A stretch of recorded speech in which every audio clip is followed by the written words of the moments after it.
जय श्री हरि। प्रिय भक्तों, कार्तिक शुक्ल पक्ष की एकादशी प्रबोधिनी देव उठनी एकादशी के नाम से विख्यात है। प्रबोधिनी एकादशी को देवोत्थान एकादशी या देवोत्थान के रूप में भी जाना जाता है। यह चतुर्मास की 4 महीने की अवधि के अंत का प्रतीक है। इन 4 महीने में भगवान विष्णु निद्रा में होते हैं। ऐसा माना जाता है कि विष्णु शयनी एकादशी को वे सोते हैं और प्रबोधिनी एकादशी पर श्री हरि जागते हैं। इस प्रकार इस दिन को प्रबोधिनी एकादशी, विष्णु प्रबोधिनी और हरि प्रबोधिनी, देव प्रबोधिनी आदि नामों से जाना जाता है। एकादशी उत्थान एकादशी, देवोत्थान, देव उत्सव एकादशी या देव उठी एकादशी। चातुर्मास में हिंदू धर्म में हिंदू विवाह निषिद्ध होता है। प्रबोधिनी एकादशी से हिंदू धर्म में विवाहों का मौसम शुरू हो जाता है। इसे कार्तिकी एकादशी, कार्तिक शुक्ल एकादशी और कार्तिकी के नाम से भी जाना जाता है। प्रबोधिनी एकादशी के बाद कार्तिक पूर्णिमा आती है, जिसे देव दिवाली या देवताओं की दिवाली के रूप में मनाया जाता है। कार्तिक शुक्ल पक्ष एकादशी व्रत का फल 100 राजसूय यज्ञ तथा 1 सहस्त्र अश्वमेघ यज्ञ के फल के बराबर होता है। देवोत्थान एकादशी के दिन व्रतोत्सव करना प्रत्येक सनातन धर्मी का आध्यात्मिक कर्तव्य है। इस एकादशी के दिन भक्त श्रद्धा के साथ जो कुछ भी जप तप और स्नान दान करते हैं, वह सब अक्षय फलदायक हो जाता है। इस दिन भगवान विष्णु जी की पूजा की जाती है। रात्रि जागरण तथा व्रत रखने से समस्त पाप नष्ट हो जाते हैं तथा व्रत करने वाला मरणोपरांत वैकुंठ धाम को चला जाता है।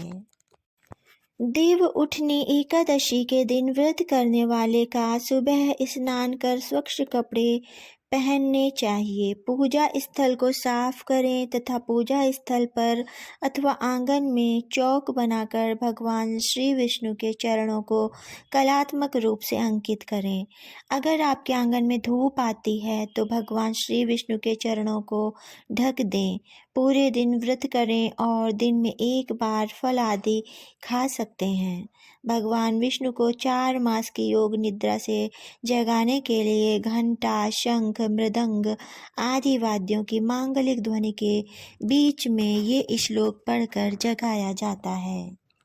उत्तिष्ठ उत्तिष्ठ गोविंद, त्यज निद्रां जगत्पते, त्वयि सुप्ते जगन्नाथ, जगत् सुप्त इदं भवेत्।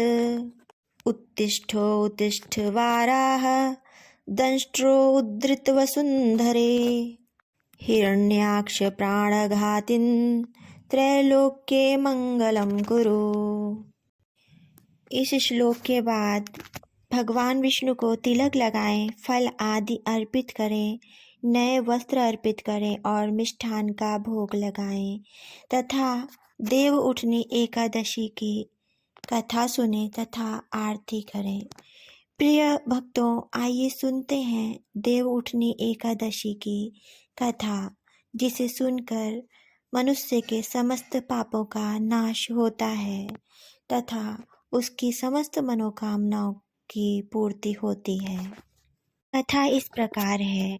नारद जी ने ब्रह्मा जी से प्रबोधिनी एकादशी के व्रत का फल बताने के लिए कहा।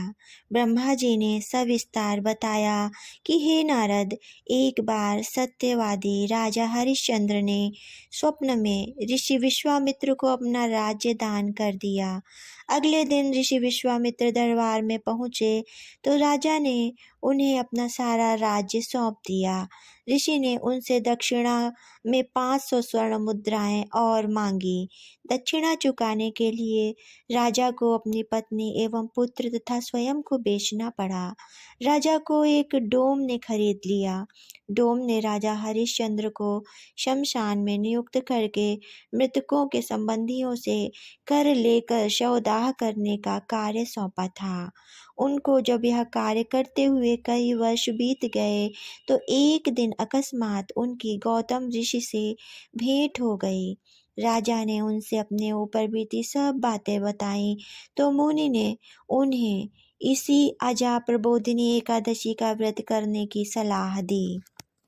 राजा ने यह व्रत करना प्रारंभ कर दिया। इसी बीच उनके पुत्र रोहिताश का सर्प के डसने से स्वर्गवास हो गया।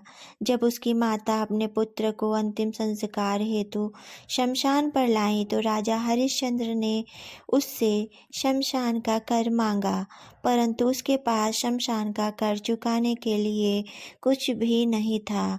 उसने अपनी साड़ी का आधा भाग देकर शमशान का कर चुकाया।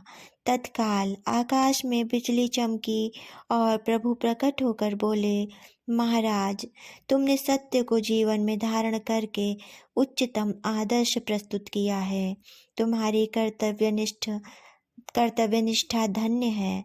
तुम इतिहास में सत्यवादी राजा हरिश्चंद्र के नाम से अमर रहोगे। भगवत कृपा से राजा हरिश्चंद्र का पुत्र जीवित हो गया।